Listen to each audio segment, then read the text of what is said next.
doing some build testing on debuffing tanking Psyker.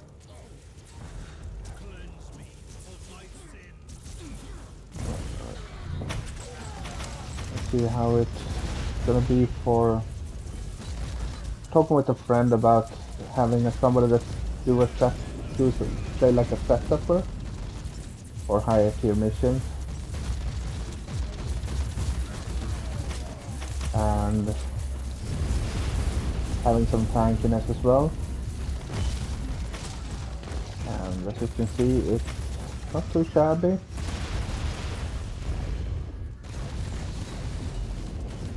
And it ramps up debuff fairly good as well. So he deserved worse, much worse. Did I die now? Nope.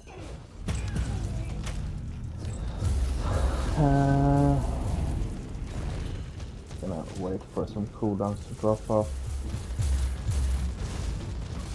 Turning into a shit show over here.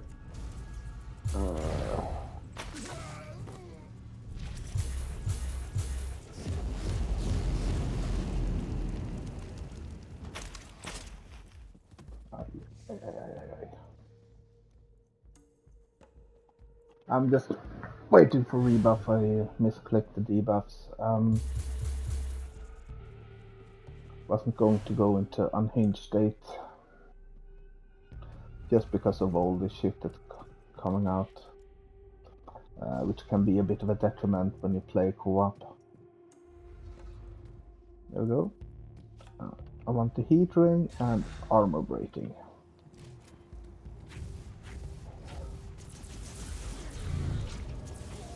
Okay, and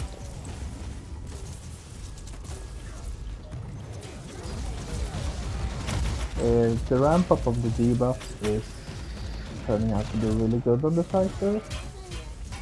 And you've set a fine example for their still doing kind, respectable Inquisitor. damage. Even when I'm not really...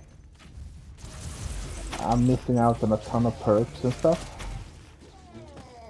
And also using damage reduction stuff to keep my damage reduction fairly high. And using blindness and increased duration on debuffs, that's not dots. And the setup do quite a lot of them actually. I use a poison on hit. It's a bleed on crits. I have burn on crit. Also heat on crit. I have shock on crit. And I have knockback. Knockback is actually turning out to be really good for controlling big groups. Also the stun on criticals. I'm not that high in crits, I'm at 24%, but with the passive, that gives me quite a lot of debuffs and more crit per debuff. Really helps. And if I'm happen to be an unhinged, I get some more criticals. So it's basically trying to shred as much suppression as possible to start crowd controlling and add all types of vulnerabilities, including general shocking, poison, bleeding, stunning, knockback. They can't heal because they're dotted. Bleeding slows them. And yeah, just walking up to an enemy with all this kind of debuffs on a target just makes them pretty much useless in a fight. Then when I start channeling, I ramp up the debuffs even quicker, since the channeling skill also is hitting very quickly together with the 2 heat auras, and it's on a short cooldown, so you can constant reposition. You use Data Blade to move around.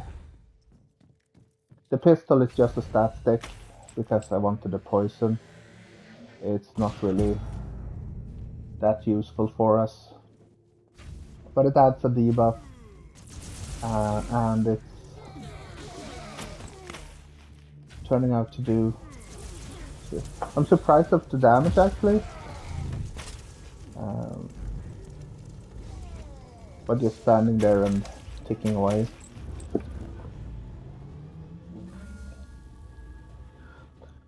A bit more on the itemization.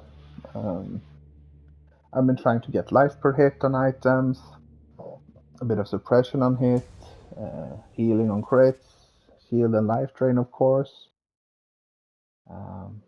I'm using the ethereal because that's kept me alive quite often there, and it reset inoculators. I'm using the refractor for suppression regeneration, suppression damage reduction, and supreme damage reduction. And I also have,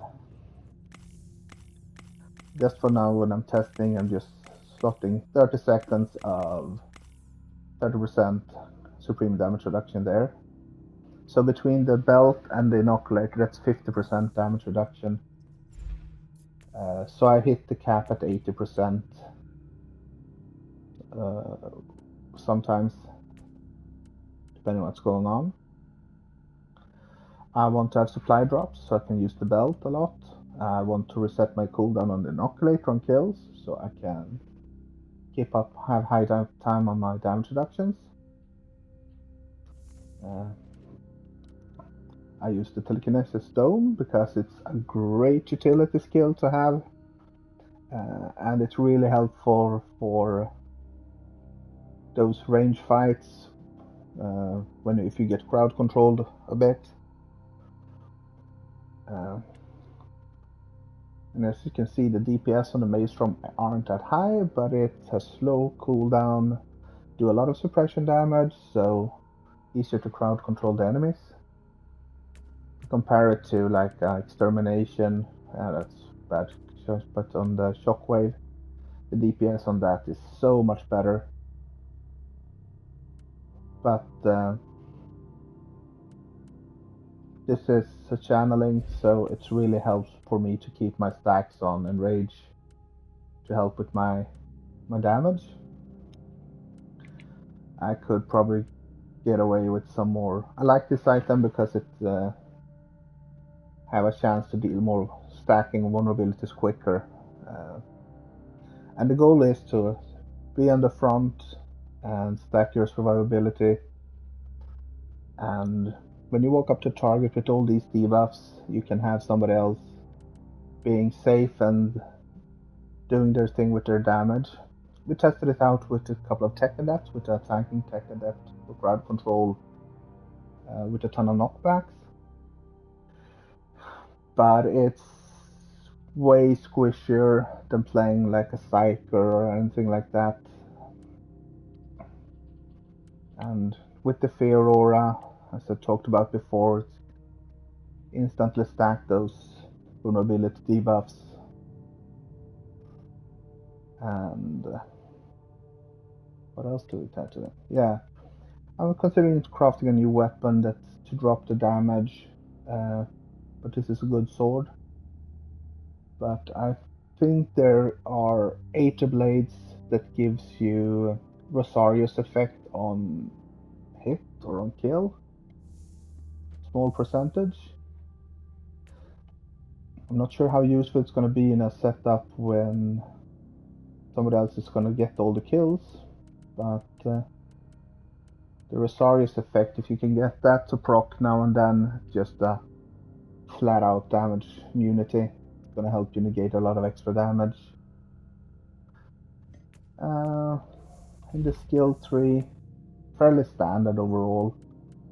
Aerial effects and crits, because crits help with debuffs. I also had, of course, that one. So I start critting more. They do enemies do less damage because I do all types of vulnerability. I have knockback and knock on my weapon. So if they get afflicted by the knockback, that has a very high chance. 13% on crit when I'm hitting around 50-60%, 50% criticals. I'm pretty much guaranteed to sometimes get a knockdown down, and that perk then make them do less damage. The burning effect is also good because it gives me supreme damage reduction if they're burning. And with the double heat auras, have a chance to inflict burn on crit. Gives you also that cushion, so you hit quite a lot of damage reduction without hitting the cap. Yeah. Defense tree is really good, don't forget that. And also uncreators in as many slots you can put them into. So I have it in 1, 2, 3, 4 items, so my vulnerabilities are more effective. It was... But as a tank, it's probably not gonna notice a big difference until you hit in the quite hard 118s and above. Probably 120s, 125s, you should really start to see the utility it brings. But just for speedruns, with all this quick debuffing and the flamer shotgunner running behind you, being safe and then can do their thing is also going to be probably quite good for some crusades or harder missions. I'll let you know after further testing. Bye.